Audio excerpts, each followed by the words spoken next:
بسم اللہ الرحمن الرحیم۔ صاحبان اسٹیج، عزیز طلباء طالبات اور اساتذہ کرام،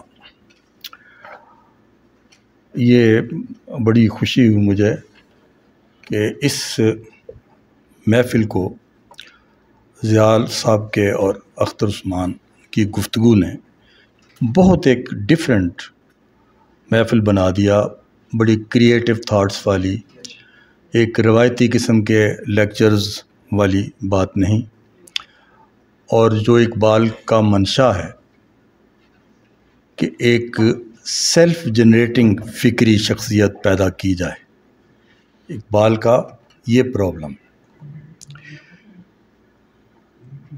اقبال جیسی مثال شعر و ادب کی دنیا میں، پوری دنیا کے جو شعر و ادب کی روایت ہے اس میں اس اعتبار سے کوئی دوسری مثال نہیں ہے جس کے تہذیب پر، تاریخ پر اتنے گہرے اثرات ہوں اور اتنے وسیع اثرات ہوں۔ یہ صرف ایک پہلو سے اگر آپ دیکھیں تو آپ کو پتہ چلے۔ اقبال کے لیکچرز پر بہت بات ہوتی رہتی ہے، مگر اس سوال کا جواب کوئی نہیں دیتا کہ اقبال نے کہا کہ اسلام میں الہیاتی فکر کی تشکیل جدید، تو سوال یہ بنتا ہے کہ اس سے پہلے ہماری فکر کی کیا نہج تھی، اسلامی فکر کی، یا اسلام میں الہیاتی فکر کی کیا نہج تھی؟ اسلامی فکر نہیں، اسلام میں الہیاتی فکر کی۔ تو اقبال نے اس میں کیا بریک تھرو کیا؟ ویسے تو ہم نے اس طرح کے جملے بھی سنے، ڈاکٹر منظور احمد کا یہ جملہ بڑا مشہور ہے کہ اس نے کہا کہ پوری اسلامی تاریخ میں، مسلم تاریخ میں، اقبال سے بڑا فکری بریک تھرو کسی نے نہیں کیا۔ تو میں نے جب اس پر تھوڑا سا غور کیا تو مجھے یہ محسوس ہوا کہ اقبال سے پہلے کی جو ساری فکر ہے وہ ہے تطبیقی فکر، کہ آپ سائنس کو بھی، آپ فزکس کو بھی، آپ کیمسٹری کو بھی، آپ فلسفے کو بھی اسلام سے اس کی تطبیق کرتے ہیں، قرآن سے اور احادیث۔ اور یہ بھی کمال ہے اسلام کے ٹیکسٹ کا، متن کا، کہ اس نے کتنے سال گزار دیے اور آپ کو یہ سوچنے کی ضرورت نہیں پڑی کہ کچھ آگے سوچنا۔ وہ اتنی صدیاں وہ کام دیتی رہی، یہ تطبیقی انداز جو تھا۔ اقبال کا جو تصور ختم نبوت ہے نا، جو لیکچرز میں انہوں نے بیان کیا ہے، اسی کے ساتھ جڑی ہوئی بات ہے جو میں کہنا چاہتا ہوں کہ اقبال نے تطبیقی فکر سے آگے بڑھ کر اجتہادی فکر انٹروڈیوس کروائی۔ اجتہادی فکر جو ہے یہ انسان کو ایک سیلف جنریٹنگ پرسنالٹی بناتی ہے کہ کوئی بھی صورتحال سامنے آتی ہے تو میں نے اس میں کیا ڈیسیژن کرنا، ہر وقت سند نہیں۔ ٹھیک ہے، یہ تھا اقبال کا لیکچرز کا لب لباب، اور اس لیے وہ کہتا ہے کہ اسلام از اے ریلیجن آف ایکشن، شروع کا جملہ ہے اس کا۔ تو اب آپ ذرا ذہن میں رکھیے کہ اقبال آپ کو یہ چاہتا ہے کہ جتنے بھی چیلنجز آپ کے سامنے زندگی لاتی رہتی ہے وہاں آپ نے اب خود فیصلے کرنے ہیں۔ اور اس بات کو وہ کیسے بیان کرتا ہے لیکچرز میں کہ رسول اللہ صلی اللہ علیہ وسلم تاریخ کے اس مرحلے پر آئے جب ڈیڈکٹیو لاجک جو تھی اس کا اینڈ ہو رہا تھا اور انڈکٹیو لاجک کا آغاز ہو رہا تھا۔ گویا رسول اللہ صلی اللہ علیہ وسلم کے ذریعے سے اور قرآن مجید کے ذریعے سے، جو آپ کو بار بار یہ کہتا ہے قرآن مجید کہ چلو پھرو، مشاہدہ کرو، دیکھو، سوچو، اور کائنات آپ کے لیے مسخر کر دی گئی۔ تو یہ جو مشاہدے کا ایلیمنٹ تھا، جسے آپ استقرائی منطق کہتے ہیں، کہ آپ مشاہداتی چیزوں کو اکٹھا کرتے ہیں، پھر اس میں سے سملیرٹیز تلاش کرتے ہیں، پھر اس میں سے جنرلائزیشنز نکالتے ہیں، اور پھر نتائج کرتے ہیں اور اصول بناتے ہیں۔ اب بہت سارے ہمارا ایک پورا مکتبہ فکر ہے جو علامہ اقبال کے اسی وجہ سے اس کا دشمن ہے کہ اس نے ارتقائی فکریات ڈال دیں اس میں۔ اقبال اکیڈمی کے کئی سال ایک ڈائریکٹر جنرل رہے، انہوں نے جب انقلاب ایران تازہ تازہ آیا ہوا تھا اور یہاں ضیاء کی حکومت تھی تو وہ ضیاء کے بڑے فریفتہ تھے، تو انہوں نے کہا کہ جتنا نقصان اقبال نے پہنچایا ہے اسلام کو اتنا 1400 سال میں کسی نے نہیں پہنچایا۔ تو میں نے ان سے کہا، میں نے کہا جی کیا نقصان پہنچایا؟ انہوں نے کہا جی ارتقائی پروسیس داخل کر دیا ہے اسلام میں، ارتقائی تصورات داخل کر دیے۔ اب ان کا پرابلم یہ تھا کہ وہ علامہ اقبال کی بات کو ادھورا سمجھ رہے تھے، پوری طرح سے سمجھ نہیں پا رہے تھے، انہیں یہ بات نہیں سمجھ آ رہی تھی۔ تو میں نے کہا جی کہ آپ اس سے انکار کرتے ہیں کہ زندگی ہر لمحے بدل رہی ہے، کلو یوم ہوا فی شان کا کیا مطلب؟ تو اقبال نے تو یہ چیلنج قبول کیا کہ اس بدلتی ہوئی زندگی میں آپ اس فکری نیوکلیس کی سلامتی کے ساتھ جو قرآن مہیا کرتا ہے، آپ نے اپنے زمانے کے چیلنجز کا کیا جواب دینا، کیسے جواب دینا؟ تو میں کہ اقبال نے یہ سوال کا سامنا کیا۔ مجھے ایک اور بہت بڑے ماہر اقبال نے یہ کہا جی اگر ہم اقبال کی بات مان لیں کہ اب انسانیت میچور ہو گئی ہے رسول اللہ صلی اللہ علیہ وسلم کے بعد، اب اس نے اپنے فیصلے خود کرنے ہیں، تو پھر کیا ضرورت رہ جائے گی وحی کی؟ تو دیکھو نا، ادھورا سمجھنے کی بات ہے نا اقبال کو۔ اقبال نے کبھی آپ کو یہ کہا کہ اسلام جو انسان ہے اب وہ قرآنی رہنمائی سے بے نیاز ہو گیا ہے؟ کبھی کہا اس نے؟ اس نے یہ کہا کہ جو رہنمائی انسانی امیچورٹی میں اس کے لیے ضروری تھی اور اس کے آئندہ کے لیے بھی جو ضروری تھی وہ اپنی جامعیت میں فراہم کر دی گئی،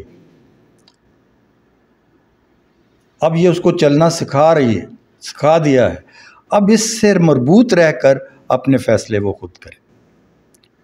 یہ تھا تو اتنی سی بات نہ سمجھ کو اقبال نے کہا ہے نا کہ وہ جو بات تھوڑی سمجھ نہیں اس سے آپ نے افسانے بنا لیے، تو آپ اقبال کو انہدام کرنے میں لگے ہوئے ہیں صرف اس بات پر کہ جو آپ کو سمجھ ہی نہیں آئی۔ یہ تو میں بڑے یہ جو اپنے آپ کو فلسفی ہونے کا دعویٰ کرتے ہیں ان کو یہ جواب دیا کرتا ہوں۔ وہ کہتے ہیں اقبال فلسفی نہیں، میں کہتا ہوں نہیں ہے۔ بھی ظاہر ہے کوئی فلسفی کسی بات کو، کسی الوہی گائیڈنس کو قیامت تک کے لیے اتھارٹی تو نہیں مان سکتا، تو اقبال تو مانتا ہے۔ لیکن دوسرے لمحے جب میں انہیں یہ کہتا ہوں کہ اقبال فلسفیوں سے بہت بڑے ہیں تو پھر وہ پریشان ہو جاتے ہیں، اس لیے کہ فلسفہ تو اپنی زندگی پوری کر لیتا ہے، پھر نیا فلسفہ آ جاتا ہے۔ تو اب جناب سب سے اہم مسئلہ یہ ہے کہ لمحہ موجود میں فکر اقبال کی معنوی کیا ہے؟ تو اس کے لیے ہمیں سب سے پہلے یہ دیکھنا ہوگا کہ لمحہ موجود ہے کیا، تاکہ بات کو ذرا تھوڑا سا دائرے میں رکھیں۔ اس وقت جو عصر حاضر ہے اس کا ایک علمی اور ادبی تناظر ہے اور ایک اس کا تہذیبی، معاشرتی، سیاسی تناظر۔ جو اس کا علمی و ادبی و فکری تناظر ہے وہ یہ ہے، ابھی کچھ اشارے کیے ڈاکٹر صاحب نے بھی اور کچھ اشارے اختر عثمان نے بھی کیے۔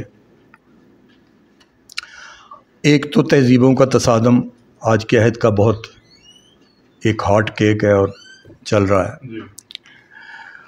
اب یہ تہذیبوں کا تصادم جو ہے یہ کس لیے ضرورت پڑی اس تھیسس کو سامنے لانے کی؟ اس لیے ضرورت پڑی کہ سرمایہ دار دنیا کے لیے دو چیلنج تھے، ایک اسلام اور دوسرا اشتراکیت، اور آپ نے یہ دیکھا کہ اسلام جو ہے اور جو اشتراکیت ہے اس نے بھی اپنی زندگی کے دن پورے کیے اور اس کا زوال ہو گیا۔ یہ ایک فرق آپ کو دیکھنا چاہیے کہ مذہبی فکر میں اور جو میٹیریلسٹک عقلی فکر ہے اس میں کیا فرق ہوتا ہے۔ اب یہ 21ویں صدی جا رہی ہے اور وہ پریمیٹیو سوسائٹی میں پیدا ہونے والے قرآنی متن سے اور رسول اللہ صلی اللہ علیہ وسلم کی زندگی سے روشنی لے کر اشتراکیت کے زوال کے بعد پوری دنیا میں صرف اسلامی دنیا سے تحریکیں ابھر رہی ہیں عالمی استعمار کے خلاف۔ یہ کتنی بڑی حقیقت ہے۔ کیا اس کو ٹچ کیا؟ آپ کے انٹلیکچوئلز اس کو سمجھتے ہیں، ٹچ کرتے ہیں؟ بھئی جو طریقے 20ویں صدی میں ایجاد کیے تھے اشتراکیت نے ظلم کے خلاف لڑنے کے، جس میں چاہتا بردار جنگ بھی آتی ہے، جس میں سارے یہ وارفیئر آتے ہیں، مزاحمت کا طریقے ہیں، اب وہی چیزیں جب مسلمانوں نے سیکھ لیں تو آپ ایک دم چھلانگ لگا کے سامراجی کیمپ میں چلے گئے۔ اب یہ کوئی آسمان پر نہیں ہوا کہ افغانیوں نے پہلے روسی سامراج کو جو قابض تھا اس کو نکالا اور اس کے بعد انہوں نے 50 ملکوں کے ساتھ قبضہ جمائے ہوئے امریکی سامراج کو وہاں سے نکالا، اور یہ آپ اس کو جو مرضی کہتے رہیں۔ جب جو بائیڈن یہ کہتا ہے کہ افغانستان میں ہماری ہزیمت کے پیچھے پاکستان کا ہاتھ، تو اور کسی کا حوالہ دینے کی ضرورت رہ جاتی ہے جب خود نکلنے والا یہ بتا رہا ہے۔ آپ کے انٹلیکچوئلز اس پر آپ کو ڈبل کراس کا تانا دیتے ہیں، زندہ باد نہیں کہتے، اس پر تو زندہ باد کہنا چاہیے۔ یہ سارے اقبال کے اثرات ہیں میں جو آپ کو بتا رہا ہوں کہ اقبال کے اثرات آپ دیکھیں، ایک پاکستان بنواتا ہے، وہ ایران میں انقلاب برپا کرواتا ہے، علی شریعتی اس کے گواہ ہیں، بلکہ انقلاب کے دوران جو اقبال کے پوسٹر جگہ جگہ چوراہوں میں لگتے تھے، اقبال کی نظمیں گائی جاتی تھیں، وہ ساری۔ ابھی یہ جو افغان بات جس کی میں بھی کر رہا ہوں، وہ ایک دوسرے کو اقبال کے شعر لکھ لکھ کے بھیجا کرتے تھے۔ یہ جو بھی ابھار ہے ترکی میں، اس کے پیچھے بھی اقبال کھڑا ہے۔ جتنی مزاحمتی جگہیں ہیں، یہ کشمیری کس حوالے سے لڑ رہے ہیں، اور انہی سب جگہوں پر جن جن جگہوں کا میں نے نام لیا ہے، بھئی ایران میں اشتراکی بھی موجود تھے نا، کدھر گئے؟ کون جیتا؟ جیتے تو اسلامی لوگ، اقبالیان لوگ جیتے۔ تو ایک تو جناب یہ تہذیبوں کے تصادم والی بات، دوسرا جناب اسلام فوبیا کیوں پھیلایا جاتا ہے؟ ایک خوف پیدا کیا جاتا ہے کہ یہ کوئی فسطائی لوگ ہیں، یہ کوئی دہشت گرد ہیں، یہ کوئی فلاں ہیں۔ اس لیے کہ کیا کہتے تھے جو عالمی مزاحمت کار تھے، کیا کہتے تھے کہ امریکہ تمام مسلمان ممالک کے اندر جو اپنے فوجی اڈے ہیں وہ ختم کرے، تو اس پر وہ دہشت گرد بن گئے۔ اچھا، اب یہ قدرت کے کرشمے ہوتے ہیں کہ شاید مسلمان مبلغین اسلام کی طرف اتنا متوجہ دنیا کو نہ کر سکتے جتنے خود اسلام کے دشمنوں نے متوجہ کر دیا۔ اب باہر مولانا روم کی مثنوی بیسٹ سیلر بنی ہوئی ہے، وہاں کنورشن ریٹ بڑھ گیا ہے، مسلمان وہاں بڑھنے شروع ہو گئے ہیں لوگ، کہ انہوں نے ڈائریکٹلی پڑھنا شروع کر دیا ہے کہ یہ کیا سورس ہے ان کا جس سے یہ کہتے ہیں یہ دہشت گرد۔ دیکھیں تو صحیح۔ اب جناب تیسری چیز ہے جسے ہیومنزم کہتے ہیں، انسان دوستی۔ وہ دراصل سرمایہ دارانہ انسان دوستی، انسان دوستی کی ظاہری مماثلتوں کو نہ دیکھیں۔ آپ کو جب ڈیپتھ میں اتریں گے تو پتہ چلے گا کہ کرسچینٹی مدر ٹریسا پیدا کرتی ہے جس کا صرف ایک شعبہ ہے، اور رسول اللہ صلی اللہ علیہ وسلم کا آرکیٹائپ اور اسلام عیدی پیدا کرتا ہے جس کے 20 شعبے ہیں۔ تو جب آپ کسی بھی انسان دوستی کے ظاہری مماثلتوں کو چھوڑ کر ان ڈیپتھ جائیں گے تو آپ کو پتہ چلے گا کہ وجودی انسان دوستی اور چیز ہے، ہندوانہ انسان دوستی اور چیز ہے، اشتراکی انسان دوستی اور چیز ہے، سرمایہ دارانہ انسان دوستی اور چیز ہے، اور اسلامی انسان دوستی اور چیز ہے۔ یہیں میں ایک اور غلط فہمی بھی دور کرنا چاہتا ہوں ڈاکٹر صاحب سے بڑی معذرت کے ساتھ۔ اقبال اس بات کو بڑی اہمیت دیتا ہے کہ پوری مخلوق خدا کا کنبہ ہے، اللہ میاں رحمۃ اللہ رب العالمین ہے، رسول اللہ رحمۃ العالمین ہے۔ قرآن مجید میں ایک سے زیادہ جگہوں پر یہ بات کہی جاتی ہے کہ اچھائی اور برائی کا شعور ہم نے وہبی طور پر انسان کو دیا۔ اب اسی کی وجہ سے آپ کو اس کے مظاہر نظر آتے ہیں جگہ جگہ، اس سے رابطہ رکھنا ضروری ہے۔ اسی کے نتیجے میں پیدا ہوا جو علم خیر ہے، چاہے وہ چین سے ملے چاہے کہیں سے ملے، وہ آپ کی گمشدہ میراث۔ لیکن ایک بات یاد رکھیں، پھر اسلام کیا ہے، پھر رسالت کیوں ضروری ہے؟ ورنہ تو آپ کو پتہ ہے کہ یہ سارا رینے گینوں کا مکتب فکر جو ہے وہ کہتا ہے توحید واحد، اور یہ جب وہ کہتے ہیں اس اشتراک کی بنیاد پر، وہ کہتے ہیں کہ ہندو تہذیب میں بھی اور مسیحی تہذیب میں بھی اور چینی تہذیب میں بھی اور اسلامی تہذیب میں بھی توحید مشترک ہے، تو کیا صرف توحید سے ان چاروں معاشروں میں مماثل نتائج پیدا ہو رہے ہیں؟ نہیں ہو سکتے۔ اس توحید کے کنسیپٹ کو جو انسان کے اندر موجود ہے، پوری دنیا کے انسانوں کے اندر، اس کو کسی نہ کسی عمرانی معاہدے کے در و بست میں چینلائز کرنے کی ضرورت ہوتی ہے، جس کو اقبال نے یہ کہا کہ خاص ہے ترکیب میں قوم رسول ہاشم۔ قرآن مجید اس کو یہ کہتا ہے کہ انسانوں کو مخاطب کر کے کہ تم میں سے ایک گروہ وہ ہونا چاہیے جو اچھائی کی تلقین کرے اور برائی سے روکے، اور پھر اشارہ کر کے رسول اللہ صلی اللہ علیہ وسلم اور ان کی امت کی طرف کہتا ہے کہ وہ گروہ تم ہو۔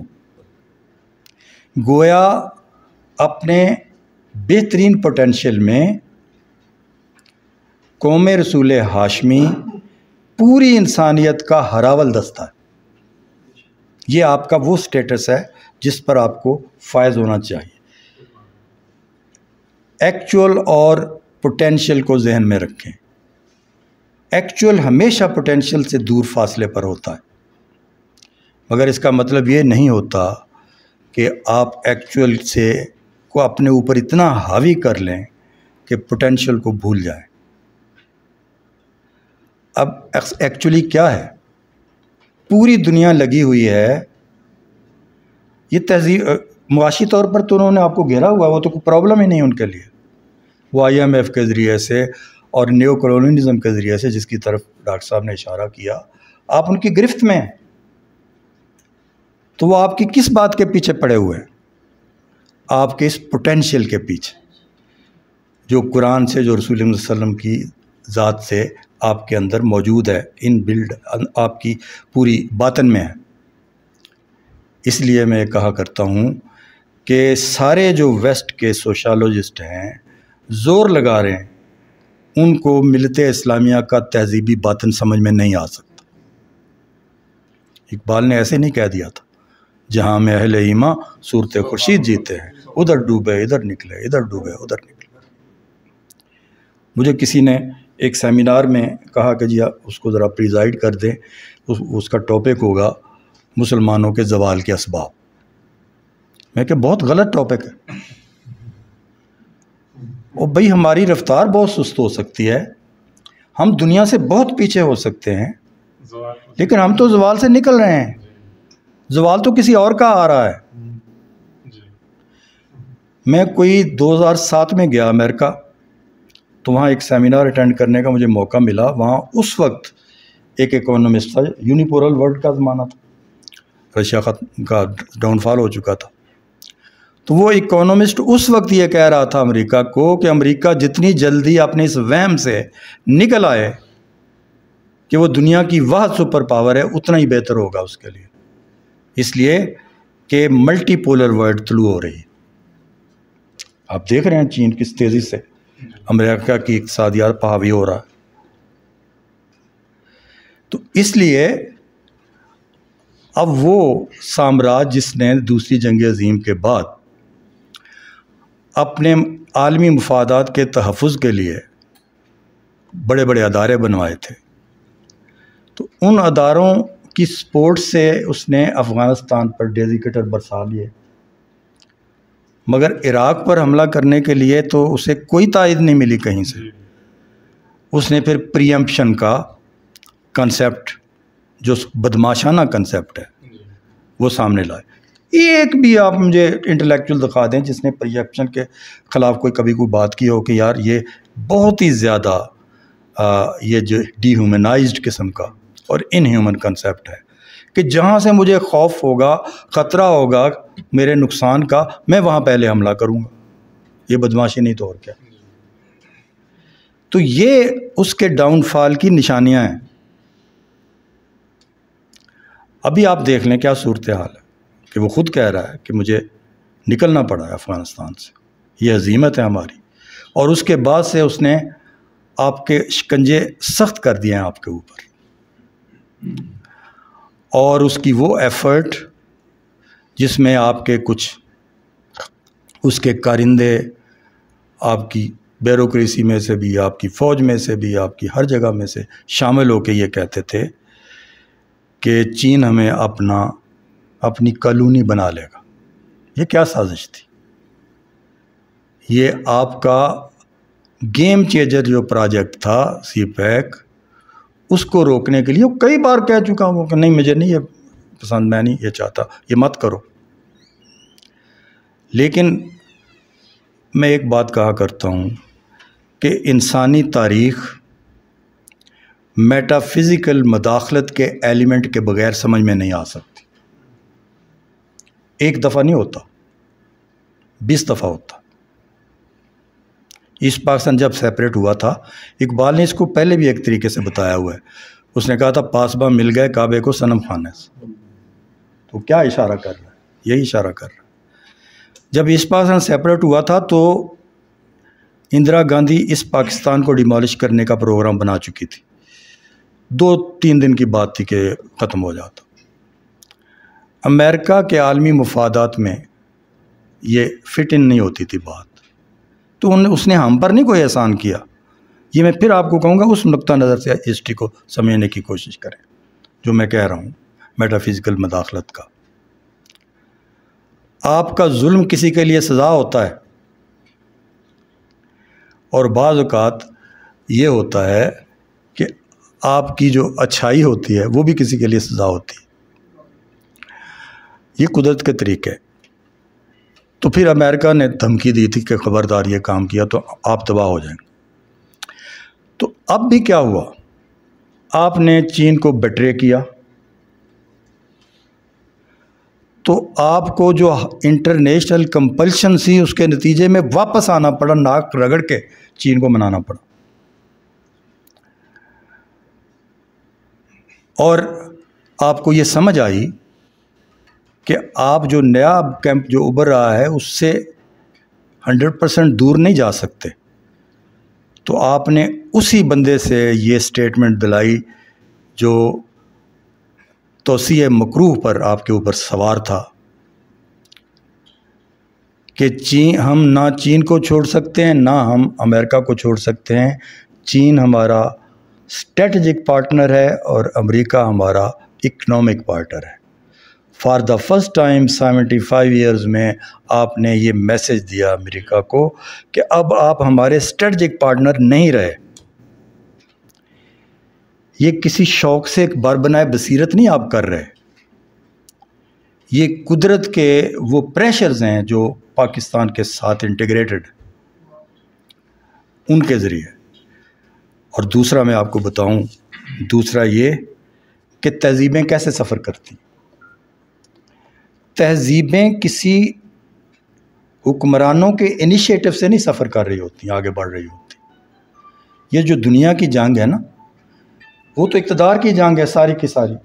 میں نے پچھلے دنوں ایک چھوٹی سی پوسٹ لگائی، میں نے کہا کہ یہ جو اندرونی اقتدار کی جنگیں ہوتی ہیں، یہ تہذیب کے سفر کے کھیل کا میوزک ہوتی. بھی تہذیب کدھر سے بڑھتی ہے؟ تہذیب بڑھتی ہے تھنکر سے، تہذیب بڑھتی ہے شاعروں سے، تہذیب بڑھتی ہے فلاسفر سے، تہذیب بڑھتی ہے صوفیہ سے. یہ ایک ایسا پریشر ڈیولپ کر کیے رکھتے ہیں کہ جو اپنا رول پلے کرتا رہتا ادروائز، اور وہ ایک ذریعہ بنتے ہیں. مثلا جتنا عہد بادشاہتوں کا گزرا ہے اس میں بادشاہتیں سینٹر تھیں تہذیبوں کا. کیا وہ تہذیبوں کو آگے بڑھانے کے لیے کرتے تھے؟ وہ تو کہتے تھے میرا روب بنے، میرے پاس بڑے سے بڑا تھنکر آ جائے، میرے پاس بڑے سے بڑا آرکیٹیکٹ آ جائے، میرے پاس بڑے سے بڑا فلاں آ جائے، ٹھیک ہے، جس سے میرے اقتدار میں جناب وہ ہو. تو تہذیب کا سفر جو ہے اس طرح سے جاری رہتا ہے. میں اب آپ کو بتاتا ہوں. اگر یہ آؤٹرلی دیکھیں، یہ بڑا اہم نقطہ ہے، تو آپ کی کوئی تسلسل آپ کے ہاں جمہوریت کا نہیں رہا. 4 مارشل لا لگے. اس کے بعد یہ میں آپ کو علامہ اقبال کی اور قائد اعظم کی قوم کا حال بتانے لگا، اور باقی کا ہے جو ہے وہ بھی انڈائریکٹ کنٹرول جمہوریت کا ہے، ٹھیک ہے. اور یہ چاروں کے چاروں ماشاءاللہ ملائیت کی 10 سال پرورش کرتے رہے، اور کنٹرول جمہوریت میں بھی ایسا ہوتا رہا. اس کے باوجود جب بھی الیکشن ہوتا ہے آپ کے ہاں تو 5% بھی ملائیت کو ووٹ نہیں ملتا. کیوں؟ یہ وہی تہذیبی پریشر ہے جو اقبال جیسے آدمی کا کلام بلڈ کرتا ہے، جو شاہ ولی اللہ جیسے لوگوں کے افکار بلڈ کرتے ہیں، جو مجد الافسانی جیسے لوگوں کے افکار بلڈ کرتے ہیں، جس سے پاکستانی قوم کا ایک باطن بنتا. اور اسی کو ماشاءاللہ لگتے بھی اسی کو دبانے کے لیے. تو مجھے پچھلے دنوں ایک بڑے حساس جگہ پر لیکچر اقبال کے حوالے سے دینے کا موقع ملا، تو میں نے کہا جی علامہ اقبال نہ عالمی اسٹیبلشمنٹ کے لیے قابل قبول ہے، نہ ہماری پاکستانی اسٹیبلشمنٹ کے لیے قابل قبول. تو یہ وہ پوٹینشیل تھا جس کو روکنے کے لیے یہاں لگتے ہیں. بھارت کی آپ کے قریب ہے نا، آپ کے انٹلیکچوئل کو بڑا فیسینیٹ کرتا ہے. 75 سال 70 سال وہاں وداؤٹ بریک ڈیموکریسی چلی، اور کوئی 40 سال وہاں سوشلسٹ فیملی کی حکومت رہی. آج وہاں لوگوں کے اکثریتی ووٹ سے ڈیموکریٹکلی ہندوتوا والا مودی حکمران. یہ ہے پوٹینشیل، تہذیبی اور سماجی پوٹینشیل جو تھنکرز بناتے ہیں، جو شاعر بناتے ہیں، جو فلاسفرز بناتے ہیں. جو تو اب اقبال کو آپ دیکھ لیں کہ کس طرح سے وہ اقبال کے شاعری کے بغیر نہ یہاں سیاستدان کی تقریر چلتی ہے، نہ اسمبلی کی تقریر چلتی ہے، نہ ڈبیٹیں چلتی ہیں، نہ مولوی کا وہ چلتا ہے، ممبر چلتا ہے، ٹھیک ہے. اچھا، اب وہ کتنا بھی بچائیں کسی نہ کسی راستے سے اقبال اپنی باتیں کہہ جاتا ہے جو ان کو کرنی پڑ جاتی ہیں، تو وہ پہنچتی ہیں لوگوں تک. اب جناب میری باتیں ذرا لمبی ہو رہی ہیں، اب آ جائیں انٹلیکچوئل جو دوسرا ماں بعد جدیدیت. یہ آپ کا اس وقت آپ کی تمام یونیورسٹیوں میں ڈاکٹر صاحب نے ایک اشارہ بھی کیا کہ ہم پوسٹ کلونیلزم پڑھ رہے ہیں. بھئی پوسٹ کلونیلزم کا جو آپ پڑھتے ہیں اس کا بھی جیسے آپ پوسٹ ماڈرنزم کی بات کرتے ہیں اسی اصطلاح پر قیاس کریں تو اس کا معنی یہ نکلنا چاہیے کہ کلونیلزم کے بعد کا زمانہ، ٹھیک ہے نا، کیونکہ وہ تو بعد کا زمانہ تو نیو کلونیلزم کا ہوگا جس کا طرف ڈاکٹر صاحب نے اشارہ کیا. تو تمام سٹڈیز جو ہو رہی ہیں وہ برطانیہ کی کلونیلزم کے دائرے میں ہو رہی. اب جو لیونگ نیو کلونیلزم ہے جو انڈائریکٹلی استعماریت چلا رہا ہے اس کی سٹڈیز نہیں ہو رہی، اس لیے کہ بڑے سیانے لوگ ہیں، ان کو پتہ ہے کہ وہ کسی کو ناراض کر دیں گی وہ چیز سٹڈیز. تو پوسٹ ماڈرنزم کیا کہہ رہا ہے؟ 2-3 باتیں کہہ رہا ہے جو پھر آپ کی وہ جو ڈائنامک سوچ ہے اس کے سامنے بند باندھنے کے لیے. ایک وہ کہتا ہے مہابیانیہ کوئی نہیں. ظاہر مہابیانیہ 2 ہی تھے، ایک میٹیریلسٹک تھا، ایک اسپرچول تھا. جو میٹیریلسٹک بیانیہ تھا وہ اشتراکیت کا تھا، وہ تو نمٹ لیا اس سے انہوں نے کسی نہ کسی طریقے سے، لیکن اسلام سے نہیں نپٹا جا رہا، تو اسی کی وجہ سے آپ کا گھیراؤ کیا جاتا۔ اچھا، اب میں اسی کی پوسٹ ماڈرنزم کی ایک اور بات، دو اور باتیں۔ ایک بات یہ ہے کہ معنی کہیں قیام نہیں کرتا۔ بھئی ہم تو بہت پہلے سے کہہ رہے ہیں کہ حقیقت کے بے شمار درجات ہوتے ہیں، اور کریٹو جو کوئی بھی تخلیق ہوتی ہے اس کی کئی لیئرز ہوتی ہیں، کسی وقت کوئی لیئر آپ کو حوالہ بن جاتی ہے، کس وقت کوئی بن جاتی ہے، لیکن ہم تو ان حوالوں کو سب کو اہمیت دیتے ہیں، تو ہم ان سب کو اہم سمجھتے ہیں۔ اگر آپ ہمیں یہ کہیں گے کہ کسی بات پر بلیو 2-4 دنوں کے لیے نہ کریں تاکہ کوئی مزاحمتی تحریک نہ بن سکے، وہ ہم نہیں مانیں گے بھائی، اس میں آپ کامیاب نہیں ہو سکتے، ٹھیک ہے؟ ہم نہیں بھولے، ہم اپنے دشمن پہچانتے۔ تیسری بات جناب وہ یہ کہتے ہیں کہ کسی بھی نظریے کے ساتھ جب آپ وابستگی اختیار کر لیتے ہیں تو آپ دوسرے تمام دنیا کو دی ادر سمجھتے ہیں، دوسرے سمجھتے ہیں، اور اس سے فسطائیت پیدا ہوتی ہے۔ اس کا نتیجہ ڈاکٹر صاحب یہ نکلا ہے کہ کمٹمنٹ کا لفظ آپ کی تحریروں سے غائب ہو گیا۔ آج سے 30-35 سال پہلے کی تنقیدی تحریریں اٹھا کے دیکھ لیں، جب کچھ سانس لیتی تھی ترقی پسندی، تو آپ کے ہر صفحے پر تنقیدی تحریروں پر یہ تھا کہ بتاؤ میاں آپ کی کمٹمنٹ کیا ہے۔ اب کمٹمنٹ کا لفظ آپ کی تحریروں سے غائب ہے۔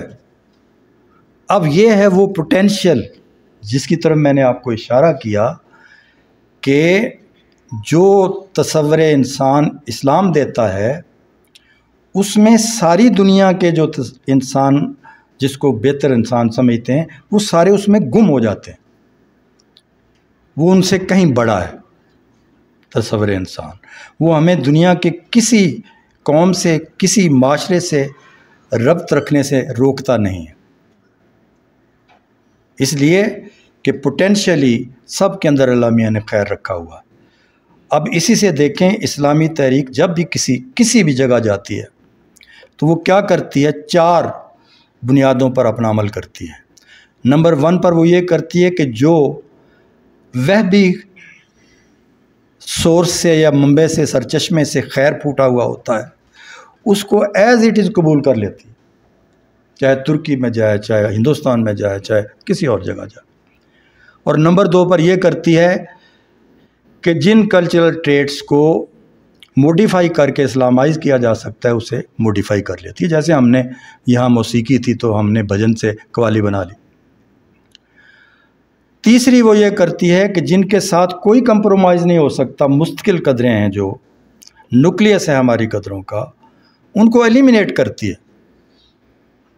بر صغیر میں یہیں کے کنورٹی ہیں نا سارے، کوئی ایران سے یا عرب سے تو نہیں آئے ہوئے، جو یہاں مسلمان ہوتا گیا بر صغیر میں وہ بت کی پوجا چھوڑتا چلا گیا، وہ آپ کے سامنے یعنی گائے کو پوجتا تھا، اس کا گوشت کھانا اس نے شروع کر دیا۔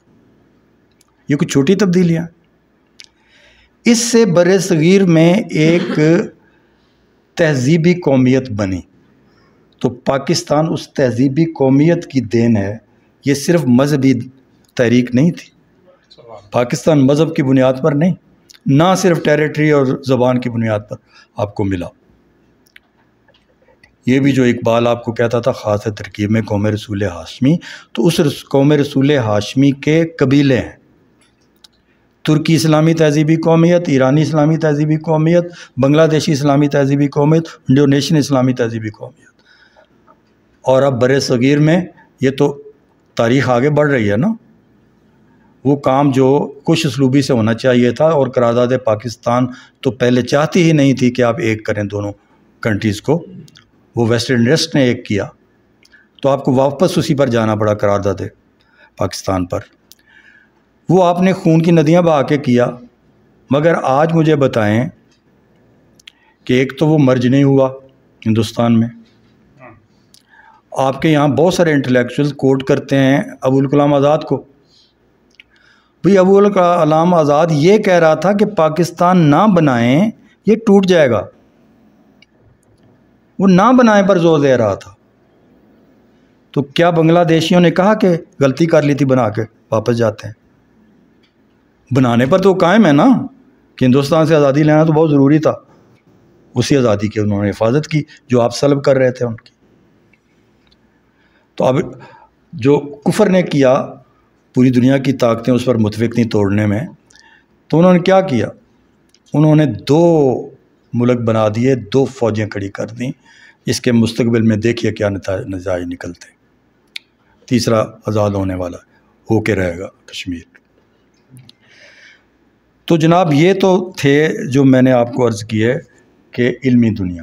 اب آپ دیکھ لیں سیاسی دنیا آپ کے سارے سامنے، میں درمیان میں اشارے بھی کیے ہیں، اگر اب میں وہ چیپٹر کھول لیا تو پھر بہت لمبی میری باتیں ہو جائیں گی۔